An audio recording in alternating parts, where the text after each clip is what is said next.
ipapakalat ko sa buong baryo kung ano talaga ang ugali mo.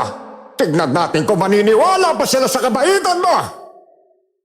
Natuklasan kong mismong matandang lalaki ang gumagabay sa mga espiritu. Wala nang iba.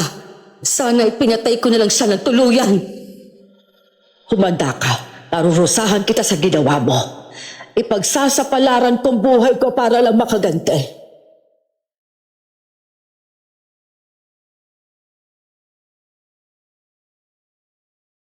6 na taon lang ako nang masunog ang bahay namin at mamatay ang aking mga magulang. Inampun ako ni Kapitana Milagros, isang kilalang mayaman, matalino at iginagalang sa aming baryo. Lumaki ako sa kanyang poder at hanggang ngayon, palaisipan pa rin sa akin kung bakit nangyari ang sunog na yon na kumitil sa buhay ng mga magulang ko. Ang alam ko lang, mahirap lang talaga kami. Nang magbinata ako sa boder ni Kapitana Milagros, ginawa niya akong driver. Pero hindi ako nag-iisa. Umampun din siya ng isang batang babae. Mga 2 taon lang ang agwat namin sa isa't isa sa ilalim ng pangangalaga ni Kapitana. Magandang araw po sa inyo. Ako nga po pala si Abel. At ito ang aking kwento.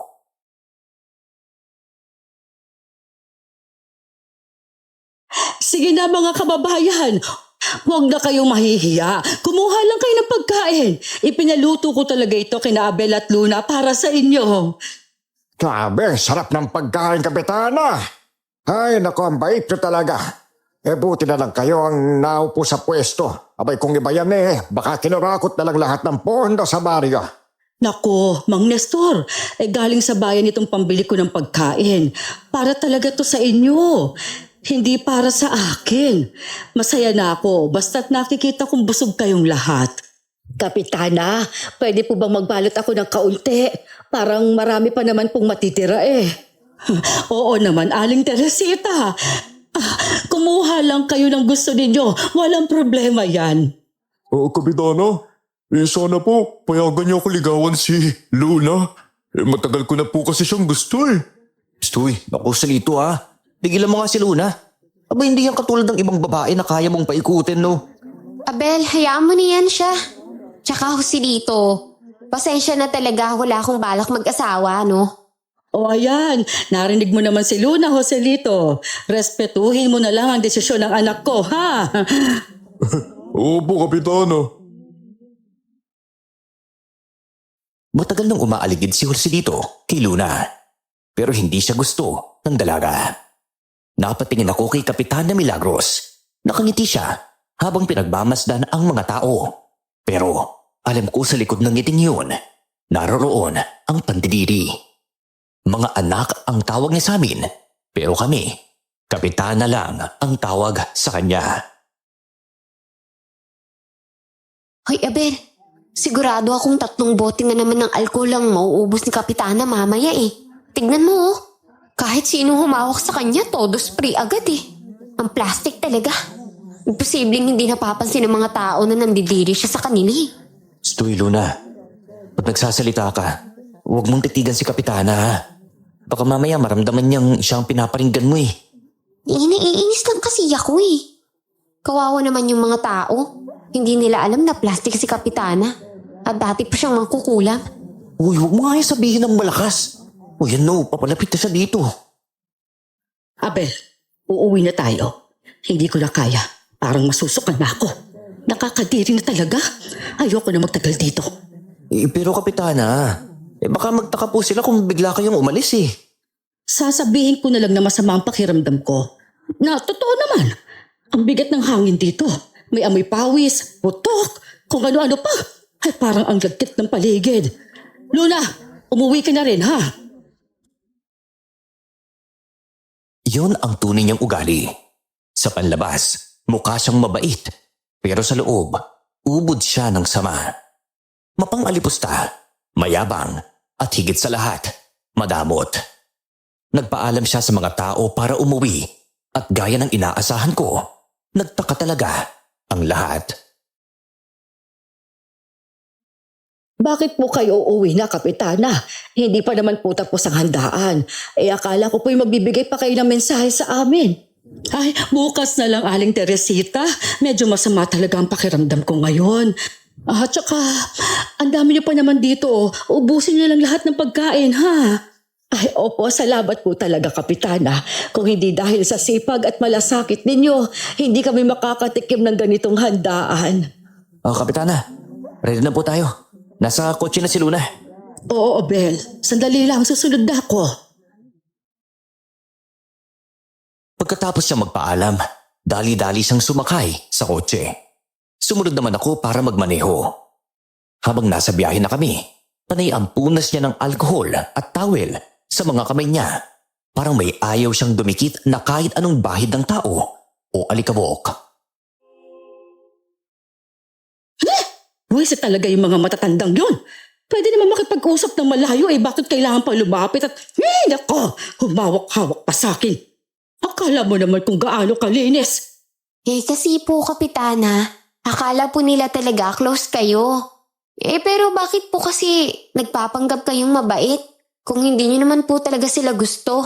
Luna, sa totoo lang, kung hindi lang ako tatakbo bilang kapitana ulit sa susunod na taon, baka matagal na ako lumayo sa kanila, ano?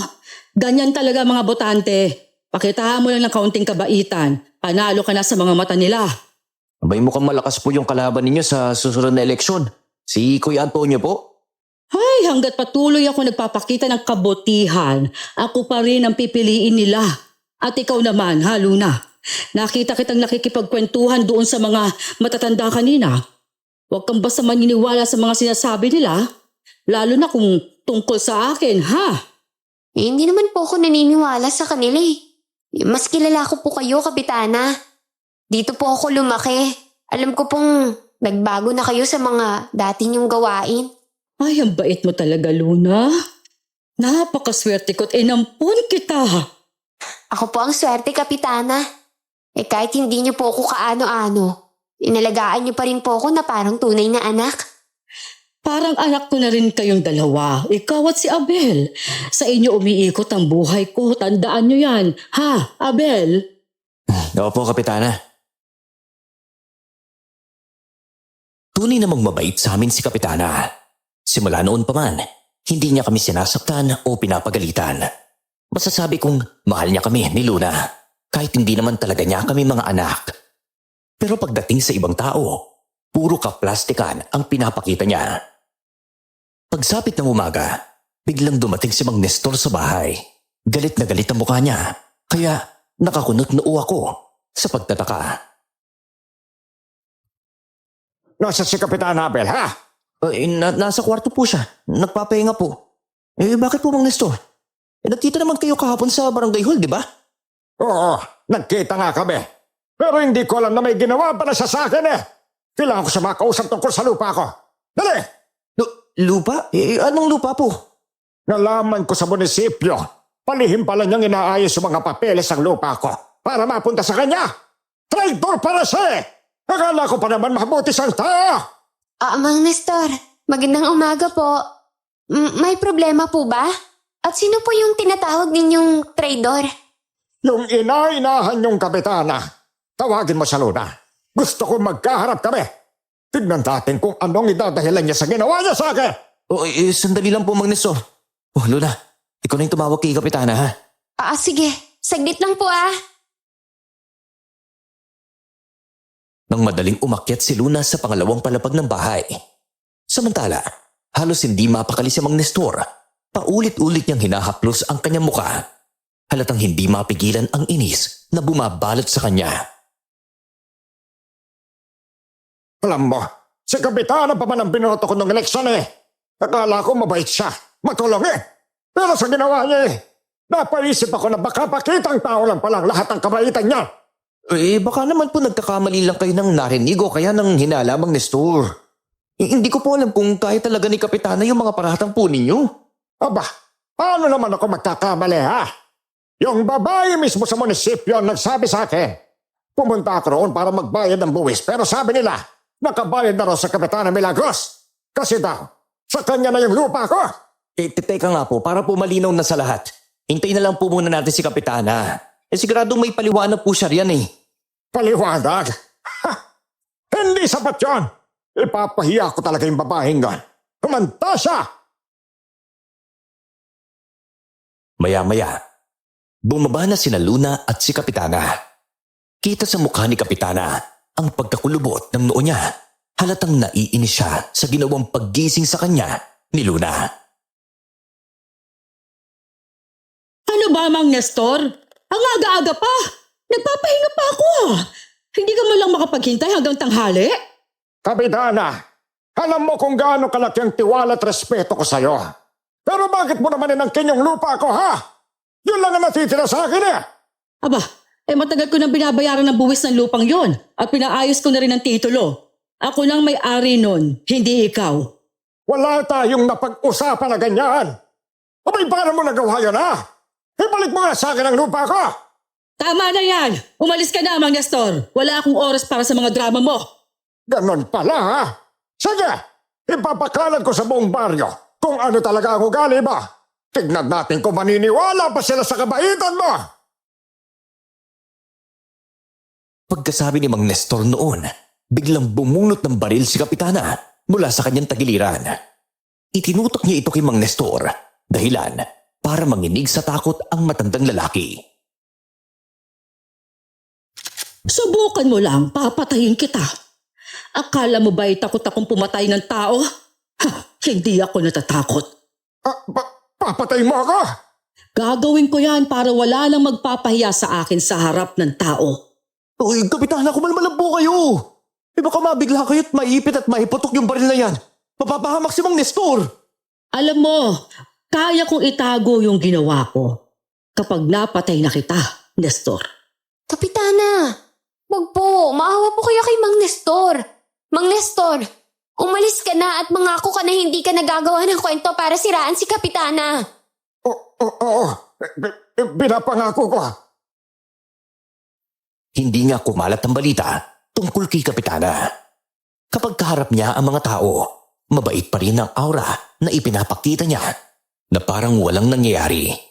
Sa bawat meeting ng barangay, nandoon si Mang Nestor at galit ang mga matang nakatitig kay Kapitana. Pero wala siyang magawa. Lumapit naman si Joselito sa kinaroroonan namin ni Luna. Alam ko na agad ang mapapansin na naman niya ay si Luna.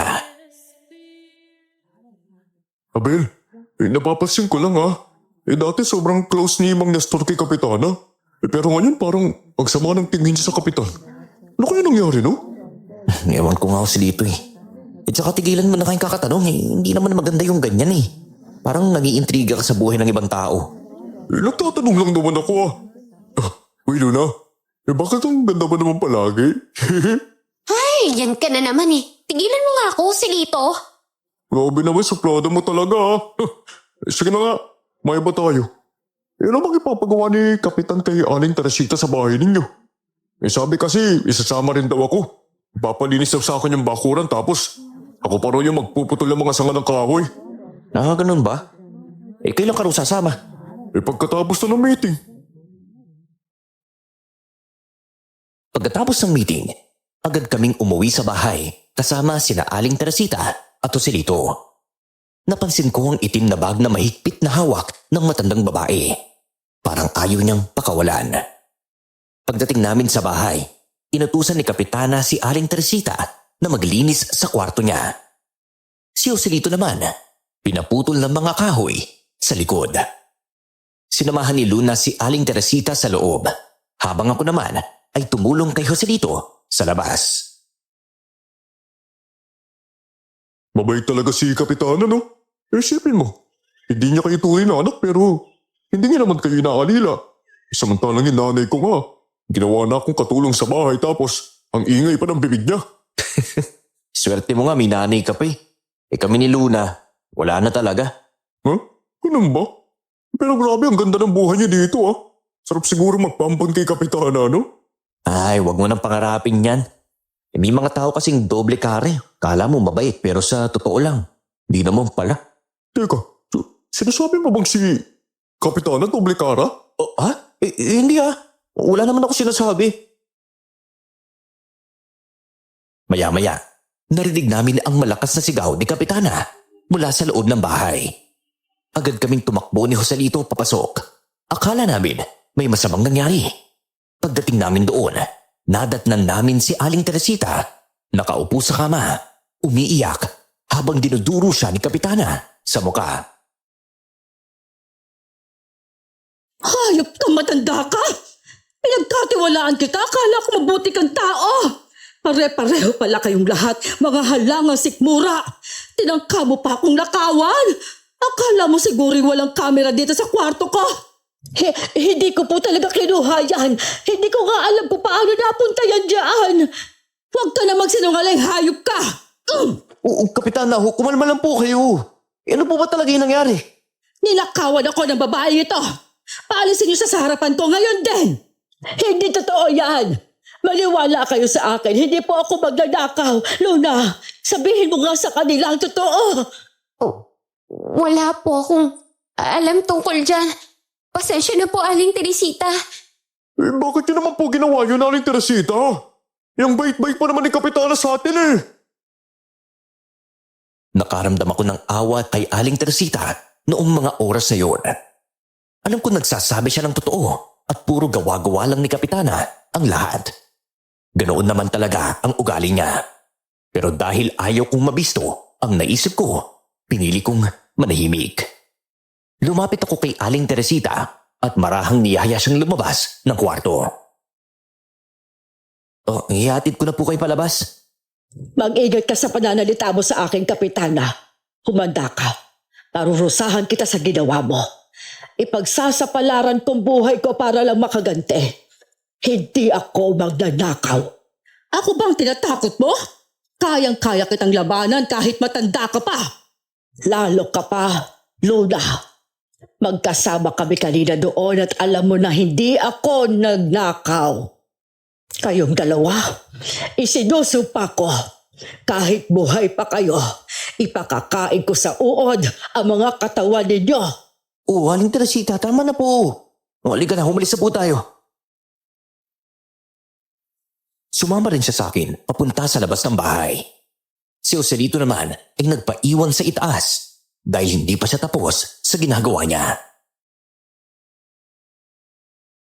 Aling Teresita, bakit po kayo nagalit kay Luna? Hindi naman talaga siya makapagsalita ng diretso. Natatakot siya kay Kapitana eh. Pasensya na po kayo talaga ha. Hindi ko po talaga ninakaw yung kwintas niya. Alam ko naman po yun. Hindi totoo yung paratang sa inyo. Pero huwag po kayo mag-alala ha. Kakausapin ko po si Kapitana mamaya para linawin kung bakit niya ginawa yun. Tsaka pagsasabihan ko rin po si Luna. Palibhasa, mayaman, kaya mayabang. May kahahantungan din niyang ganyang ugali. Maniwala ka sa akin. Parurusahan siya ng Diyos. Hindi pa siguro ngayon, pero darating din ang araw na yan. Sige po. Umuwi na lang po kayo at magpahinga ha. Pasensya na po talaga kayo sa nangyari. Asikasuin ko po talaga to. Pagbalik ko, nadatnan kong nag-uusap sina Luna at Kapitana Milagros. Doon na rin inamin sa akin ni Kapitana na hindi totoo ang paratang niya kay Aling Teresita. Ginawa lang daw niya yun dahil sa galit na hindi niya napigilan. Kasalanan niya rin naman yan. Akala niyo hindi ko narinig yung usapan nila ni Mang Nestor sa barangay? Kapitana, bakit naman yun ang napagpasyahan po ninyo? Kawawa naman po yan si Aling Teresita. Napahiya pa siya kay Joselito. Susuhulan ko si Joselito para ikalat yon sa buong baryo. Tingnan natin kung hindi siya magpatiwakal sa hiya. Po? Kapitana, huwag na po. Kawawa naman po si Aling Teresita eh. Okay na po yung naabot niya na. Pero sobra na po kung ipapakalat pa po ninyo sa buong baryo eh. Luna, Abel, alam niyo namang mahal niyo ako. Tinitingnan ko kayo na parang mga anak ko. Hindi tama namang himasok kayo sa desisyon ko. Karma ang babalik sa akin, kaya wag na kayong makialam. Nagkatinginan kami ni Luna. Saka kami tahimik na lumabas ng kwarto ni Kapitana Milagros. Pagkalabas namin, agad ko siyang tinanong tungkol sa totoong nangyari kanina sa loob ng kwarto. Nakita ko talaga si Kapitana, parang baliw na eh. Nilagay niya ang kwintas sa loob ng bag ni Aling Teresita. Tapos, ipinaghahanap niya sa mismong lagayan. Tapos nagkunwaring hindi niya nakita at nagmamasid sa bag. Kawawa talaga si Aling Teresita. Wala na siyang alam sa ginawa ni Kapitana eh. Kaya nga simula noon walang pagbabago si Kapitana. Mapanakit pa rin siya sa kanyang kapwa ng palihim. Alam mo, duda talaga ako kung tumigil na yan sa pangkukulam Sana nga tumigil na eh. Ang nakakainis. Babayaran pa niya si Joselito para iikot at ipaalam sa buong baryo ang nangyari. Iikutan na naman ng chismis at uhusgahan nila si Aling Teresita. Nagalit nga si Aling Teresita pero kinausap ko na lang. Bahala na siya. Ayaw naman niya ng pinagsasabihan Pagsapit ng umaga, habang bibigyan ko sana ng pagkain ng mga baboy at manok ni Kapitana, nagulat ako nang makita kong patay na silang lahat. Dali-dali ko siyang tinawag para ipakita ang mga alaga niyang nakahandusay sa lupa. Walang buhay. Parang bigla na lang binawi ng hangin. Sino ba naman ang may kagagawa nito? Walang sugat ang mga baboy at manok, sigurado ako. Pinakain ang lason yan. Kaya nga nagtataka rin po ako kahapon maayos pa sila tapos bigla na lang pong namatay. May sumabotahe talaga sa mga manok ko. Pupunta ako ngayon sa barangay at hahanapin ko kung sino yung may gawa nito. Sana lang, hindi si Aling Teresita. Bakit naman po si Aling Teresita na naman po yung naiisip ninyo? Siya lang naman ang nagalit sa akin ng todo kahapon. Luna! Luna! Ano po yan, Kapitana? Papunta ako sa barangay. Ikaw na muna ang magluto. Ihanda mo yung makakain namin. Opo, Kapitana. Buhay ng hayop ang kinuha nila. Buhay din ang ipapalit ko. Abel, nagmamadali ako. Ihatid mo ako ngayon din papuntang barangay. Opo. Ulo na. Pakisarado nga ako ng gate pag nakaalis na kami, ha? Tumango si Luna sa amin at sumunod sa likuran. Pero biglang huminto si Kapitana. Napatakip siya ng kanyang mga tenga habang mabilis na nagmamasid ang mga mata niya sa paligid. Para bang may naririnig siyang hindi namin marinig. Kapitana, ayos lang po ba kayo?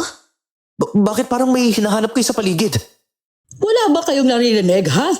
Hindi niyo ba naririnig yung boses? Boses po. Anong boses yun, Kapitana? Nakarinig ako ng dasal. Dasal na matagal ko nang kinalimutan. Sandali, lumalakas siya. Para bang mababasag ang tainga ko sa lakas. Wala naman po kaming naririnig, Kapitana Oo nga po, wala kaming naririnig Imbis na umalis kami, biglang napaupo si Kapitana sa sofa. Masiligpitan pa niya ang pagkakatakip sa kanyang mga tenga. Habang namumula at naluluha ang mga mata, halata ang takot at pagkataranta niya. Habang paikot-ikot ang tingin sa buong paligid ng bahay. Parang may nakikita siyang hindi namin nakikita. Kapitana, ang mabuti pa po, magpahinga po muna kayo. Baka po sobrang pagod lang yan. Kaya po kayo nagkakaganyan. Hindi ako pwede magkamali. May nagpadala ng dasal para gantihan ako. Ha? Naku, Diyos ko. Hindi ko na po maunawaan ang nangyayari sa inyo Luna, kumuha ka ng tubig at papainumin natin si Kapitana. Oh, saglit lang po. Yung dasal na yun, matagal ko nang kinalimutan. Hindi ko alam kung bakit mo babalik ito ngayon. Ano ba yan? Hindi ko talaga maintindihan kung ano dasal ang sinasabi ninyo Pero wala po talaga akong naririnig.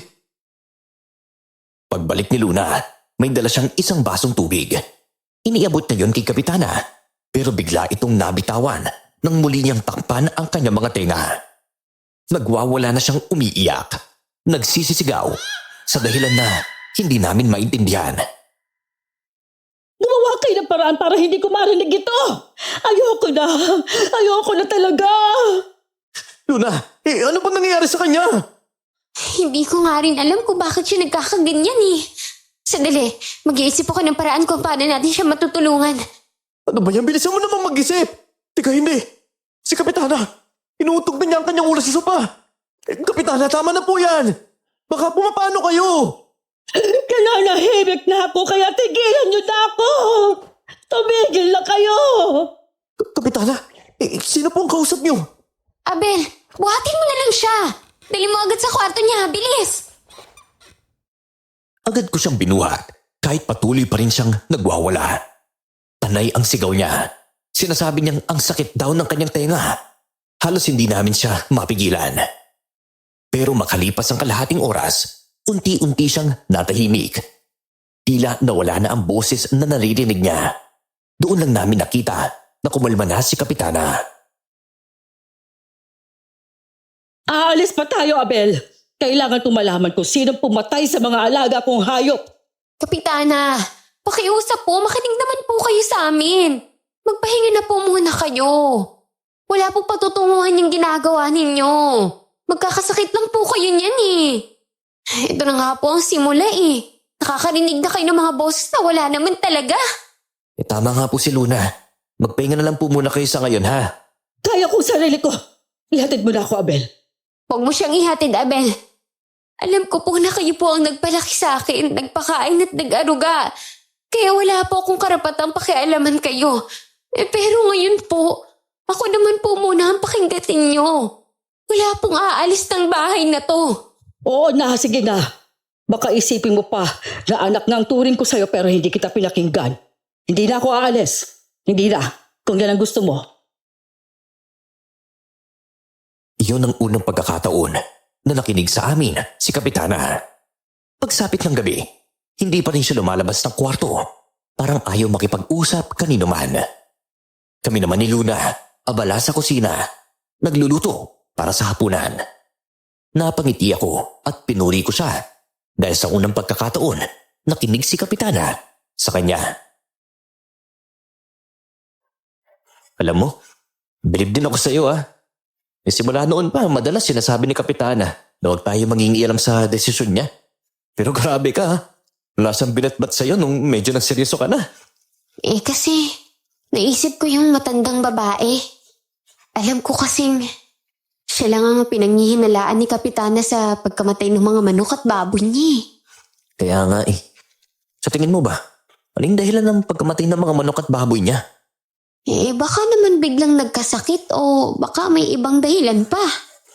Hindi ka naniniwala na pinakain ng laso ng mga yun? Hindi ko alam. Kasi hindi naman natin mismo nakita, diba? Tsaka nga pala, mukhang ayaw niyang bumaba sa kwarto niya no? Yan ang balak mo niyan. Tira mo na siya ng pagkain doon sa kwarto niya. Ito ka ba? Dalawa tayong maghahatid.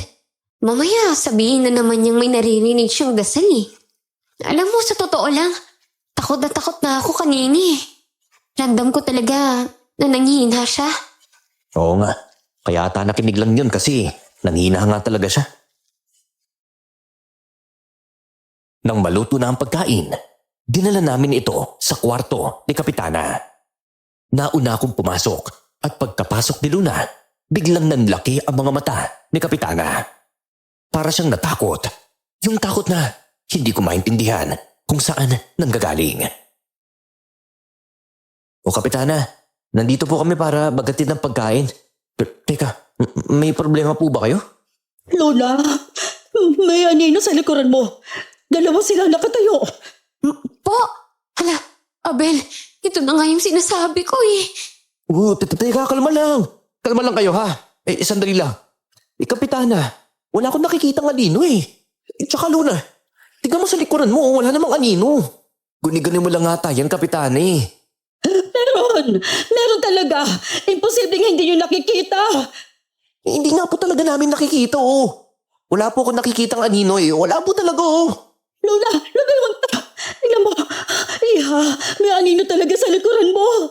Kapitana, natatakot na po ako sa mga sinasabi ninyo Kayang tatlo lang po ang nandito.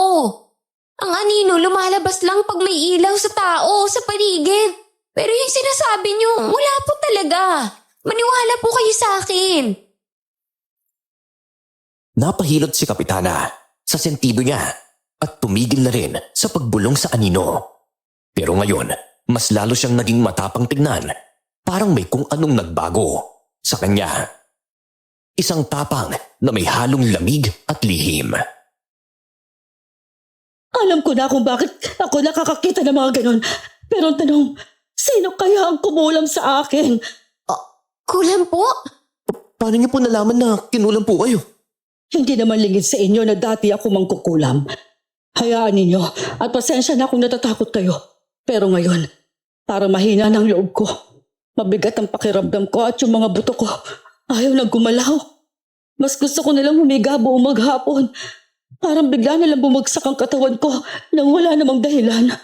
Wala naman pong masama kung magpahinga kayo, Kapitani. Baka pagod lang po talaga kayo. Tsaka baka mas lalong lumala pa ang pakiramdam ninyo kapag lumabas kayo At nakikita niyo pa yung mga taong kinaiinisan niyo. Tama po si Luna, Kapitana. Sige na po, kumain na po muna kayo. Ilang araw nang nagmumukmok si Kapitana sa bahay. Hanggang sa dumating ang balitang nagtitipon na ang mga tao sa baryo para magreklamo. Isa-isa raw namamatay ang mga alaga nilang hayop, kagaya ng nangyari kay Kapitana. Kami na lang ni Luna ang humarap sa kanila sa barangay hall. Hindi namin sinabi kay Kapitana kasi alam namin kapag nalaman niya, pipilitin niyang pumunta roon kahit hindi pa siya ayos. Naku po, pasensya na po talaga kayo at hindi kayo maharap ni Kapitana dito ngayon. Masama ang kanyang pakiramdam. Ilang araw na rin siyang nagmumukmok sa kanyang silid Ano ba kasi nangyari kay Kapitana? Paano malulutas yung problema namin kung ayaw niya magpakita? Hindi po dahil sa ayaw niyang magpakita. Hindi na lang po talaga namin sinabi sa kanya na may mga reklamo kayo. Mag-aalala lang po siya At baka lalo pa pong lumala ang kalagayan niya. Ayan na nga bang sinasabi ko. Sinisingil na si Kapitana sa lahat ng kasamaang ginawa niya sa kapwa niya. Tumigil ka nga, Aling Teresita. Nakakala mo naman kung sino ka mabuting tao Magnanakaw ka rin naman. Huwag mo akong tawagin magnanakaw. Wala kang ebidensya. Pareho lang kayo ni Kapitana, mapanghusga at puro gawa-gawang kwento. Tama na po yan, lahat kayo. Kung ano man ang problema, gagawa po kami ni Abel ng paraan para matulungan po kayo. Masaya ako at sa wakas, nakaganti na rin ako kay Kapitana. May ilan na naguguluhan sa mga sinasabi ni Aling Teresita. Pero ako, naiintindihan ko ang lahat. Alam kong may laman ang bawat salita niya. Pagkatapos naming makipag-usap sa mga tao, tahimik kaming bumalik ni Luna sa bahay. Alam mo, Luna, malakas ang kutob ko na may kinalaman si Aling Teresita sa nangyari kay Kapitane. Hindi kaya siya yung kumulang? Palagay mo? Ay, ikaw talaga, Abel. Masyado kang mapangusgi. Hindi gagawin yun ni Aling Teresita, no? Hindi porket may nasabi siyang hindi maganda tungkol kay Kapitana. Siya na agad ang dapat sisihin. Basta ako, malakas talaga yung kutob ko na may kinalaman si Aling Teresita May maraming nalungkot nang nalaman nilang may sakit si Kapitana. Siya lang yung hindi. Paano naman hindi siya malulungkot? Nagkasiraan na nga silang dalawa Tama ka. Kasi siguro ko na baka yun ang ganti niya para kay Kapitana. Akala namin, sa ilang araw na nagpapahinga si Kapitana, magiging maayos na siya. Pero habang tumatagal, mas lalo lang lumalala ang kalagayan niya. Madalas siyang magsalita ng mga salitang hindi namin maintindihan. Mga salitang parang galing sa kung saan. Sa tuwing maririnig namin ni Luna, lalong nadaragdagan ang takot namin. Isang gabi, pinatawag niya kaming dalawa. Halata sa kanya ang paghihina. Pero ang katawan niya mukhang malusog pa rin. Hindi siya pumapayat kahit halos wala siyang kinakain. Luna, Abel, hindi ko na alam kung anong gagawin ko. Pakiramdam ko may bumabalik na mga kaluluwa para parusahan ako. Kaluluwa? Oo, hindi lang basta kaluluwa, kundi mga espiritu ng mga babaylan. Kapitana, ang alam ko po, mabubuti po ang mga babaylan Bakit naman po nila kayo parurusahan? Maliban lang po kung may nagawa po kayong masama sa kanila noon. Hindi na mahalaga kung ano yung nagawa ko. Matagal na yon. Akala ko nga'y tapos na. Akala ko'y patatahimikin na nila ako. Dahil ilang taon din silang hindi nagparamdam. Sa totoo lang po baka kaya mo sila nararamdaman dahil palagi mo silang iniisip. Hindi lang iniisip. Nakikita ko rin ang mga anino nila. Ramdam ko, mga babaylan sila. Luna, baka naman may maitulong ka sa akin. Gumawa ka ng paraan para gumaling ako. Ayoko nang gamitin yung itim na kapangyarihan na mayroon ako. Nagbago na po ba talaga kayo, Kapitana? Oo, Luna. Matagal na. Hindi na ako nangungulam ng tao. Niyakap siya ni Luna at marahang hinaplos ang likod ni Kapitana. Pilit siyang pinapakalma. Pero kahit gusto na naming humingi ng tulong sa manggagamot, hindi namin magawa.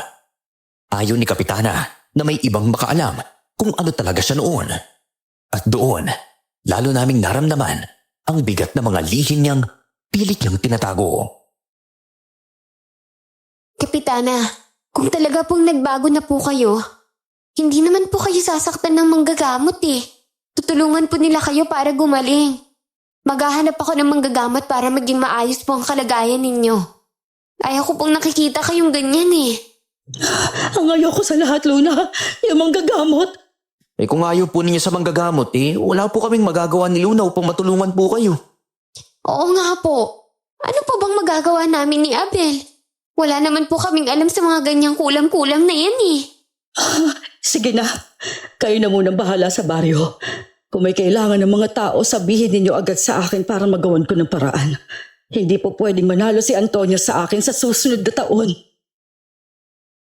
Sinubukan kong bilhan si Kapitana ng gamot at mga bitamina para kahit papano ay bumalik ang lakas niya.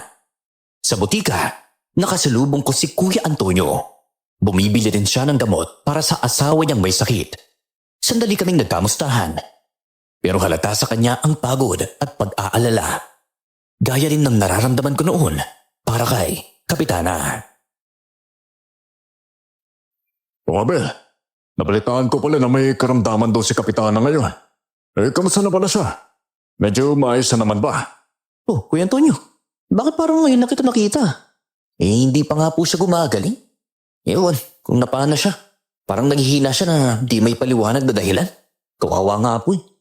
Abay mabuting tao si Kapitana. Kaya sana, kawaan siya ng Diyos at gagaling siya kaagad. Yung asawa ko kasi, malala na yung kalagayan.